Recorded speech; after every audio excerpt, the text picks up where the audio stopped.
ఇది 1950 నాటి అద్భుతమైన క్లాసిక్ సినిమా రషోమోన్కి సంబంధించిన ఒక శీఘ్ర సమీక్ష.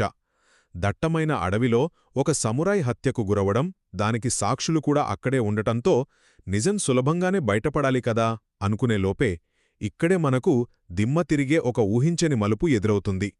సో ఈ కథలో మనం ముఖ్యంగా మాట్లాడుకోవాల్సినవి రెండు విషయాలున్నాయి. మొదటిది, జరిగిన ఆ ఒక్క హత్య గురించి. అక్కడున్న బందిపోటు, సమురాయ్ భార్య, అలాగే ఒక కలప కొట్టేవాడు, వీళ్లంతా తమ పరువును, అహంకారాన్ని కాపాడుకునేలా ఎవరికి వారు పూర్తిగా భిన్నమైన కథలు చెబుతారు.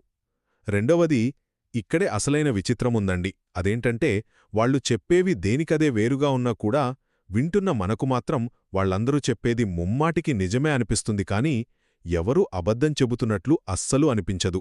అంటే దీనిబట్టు మనకొక బలమైన డౌటొస్తుంది కదా, అసలు నిజమనేది ఎటునుంచి చూసినా ఒకేలా కనపడే ఒక రాయిలాంటిదా, లేక చూసేవాళ్ల మనస్తత్వాన్ని బట్టి మారిపోయే ఒక అద్దంలాంటిదా?